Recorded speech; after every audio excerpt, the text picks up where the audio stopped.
Okay, our today's lecture will be in the continuity of last lectures, where we were discussing about the post-colonial key terms. Okay, is my screen visible to all of you?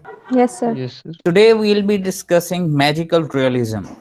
What is magical realism? Do you have any idea about the magical realism? So which is not based on logic. Okay. Sir, the reality that is shown superficially means it not exists in real, but it is shown through some mythical or magical effects. Okay, good. Magical realism is No, sir. actually the very much like as you people are saying. What is magical and realism? Let us discuss first realism. What is realism? That is based on reality. And magical realism, what? Where some magic is added. Magic mean what? Some magical effect or some supernatural effect or fictitious effect. A society where society is real, that is your daily routine, that is belonging to your daily routine, but some of the elements over there are magical, like supernatural elements, like ghosts. Such type of elements are added into that real society, that is called magical realism. Let me give you example. For example, nowadays that there are movies of superheroes. Have you watched any one of them, like Iron Man, like Spider-Man, like Batman, Yes, all Yes, sir. sir. movies? So society is real there. People Yes, sir. living, or they are living as per their routines. But some of the supernatural elements are prevailing in that society. Condition to that magical addition is that people do think it like the normal thing. In magical realism, may we are not considering that it is real, but in the story, people living there are considering that supernatural elements are normal one. That is not any case of wonder for them. That is not any astonishing element. They consider it that it is real. बात समझ आ रही है मेरी, क्या कहना चाह रहा हूँ? Mean there is a Yes, sir. Society that is Yes, sir. normal to the reader. Okay, and first point, then there are some elements they are not normal in our real life, being a reader or being an audience, but the characters in that story, those magical elements are very much normal for them, that as they are looking at their daily routine. Getting my point? So the construction of such plot, such story, oh, that is based on realism as well as magical elements. So that is called magical realism. In your literature, you have the scene like Toni Morrison's novel, that is Beloved. Have you read that novel? Which one, sir? Beloved. No, sir. Okay, it's all right. So, have you cleared your point of view about magical realism? Yes, sir. Yes, Shall we sir. go further? Yes, sir. Okay. Yes, sir. Mimicry. What is mimicry? Have you any Yes. idea about the term mimicry? When we try to copy something or someone, like we copy someone accent or their dressing style or their education system. Yes.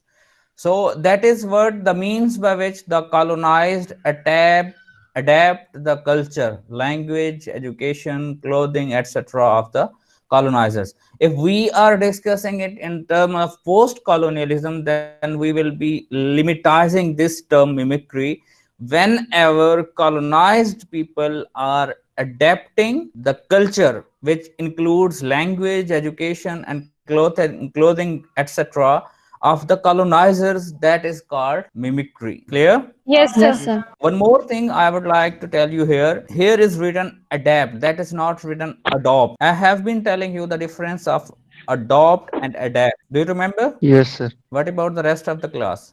ADOPT, adopt or adaptation, is Yes, whenever sir. you are We remember adopting it. something like as a whole. You are copying something.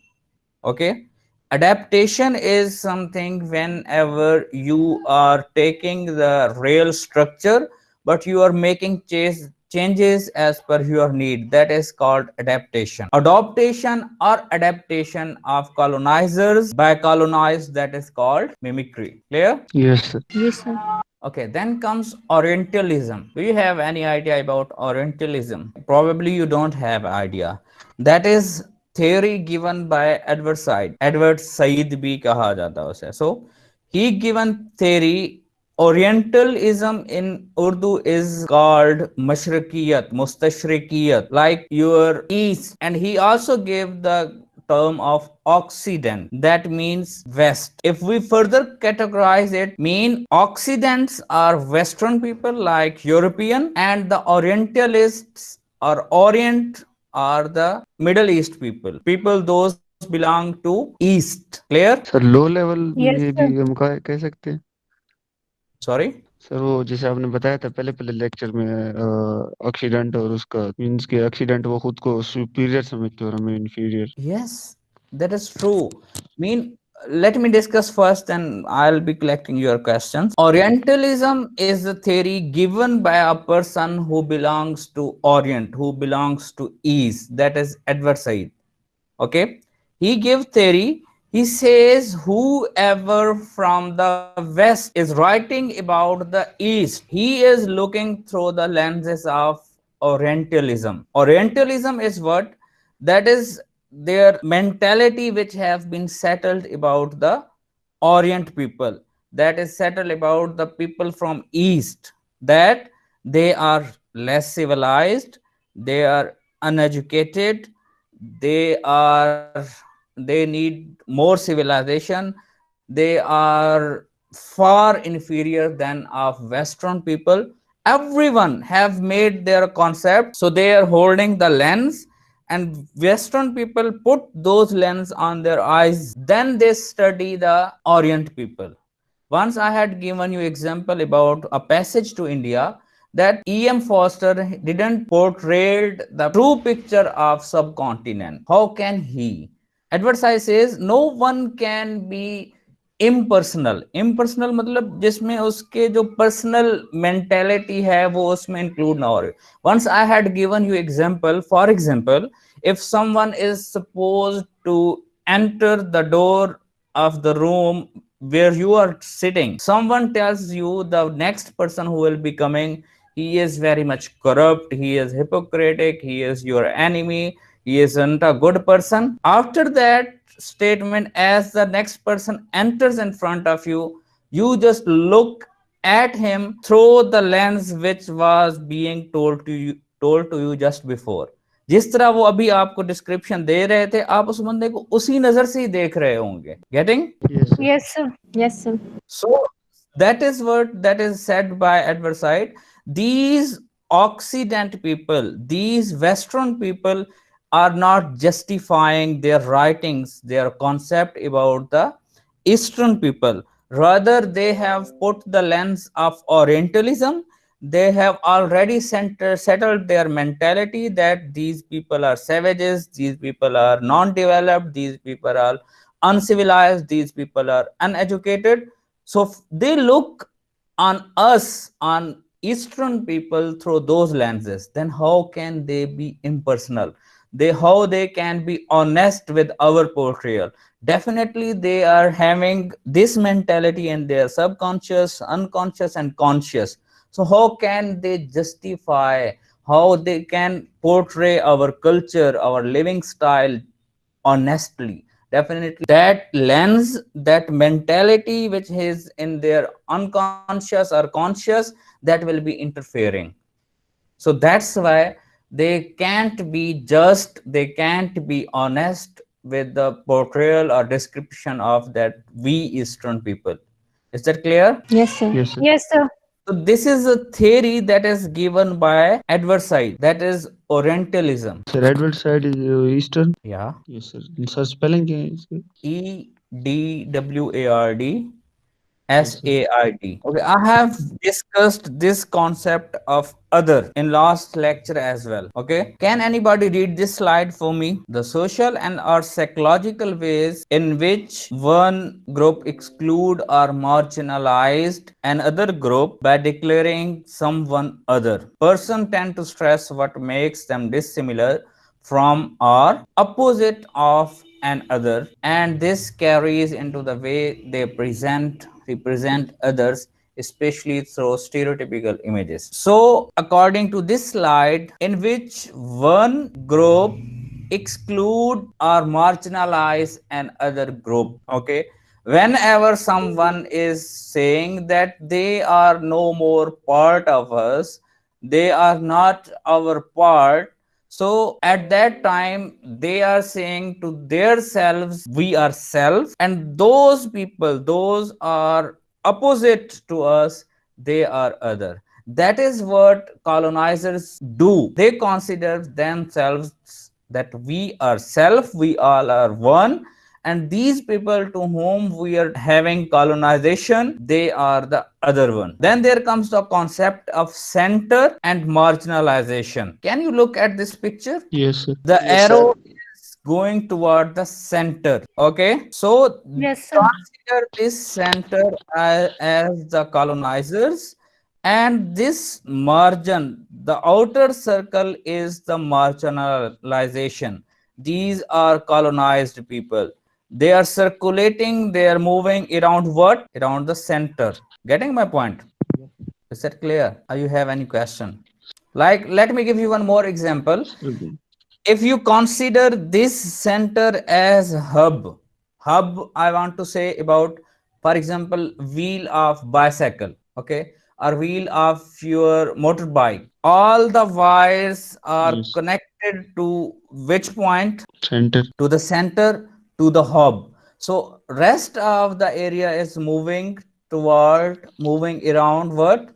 Center. So they are Yes, sir. considering themselves center, which means self. You are not part of this, you are far beyond of this center, you are marginalized. Self versus other, centered and marginalized. Self is for colonizer, center is for colonizers, other is for colonized, marginalized is for colonized people. Yes, if you have any question now. No, sir. Then comes a key term that is called decentralization. Decentralization, once I have told you in the lectures, I told you that colonized people, marginalized people are writing back to the centers to tell them that we were having our own culture too. We were having education too. We were having language too.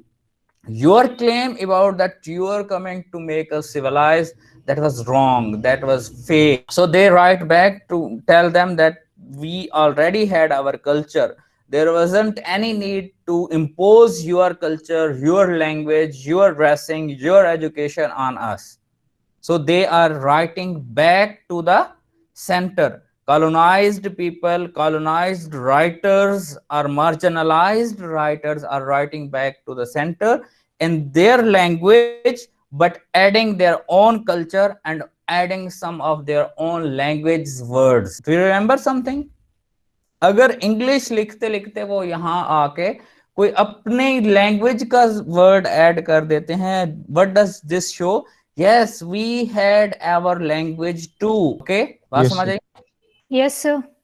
So that is called actually the process of decentralization. Look at this picture. If things are centralized, mean they are connected to what?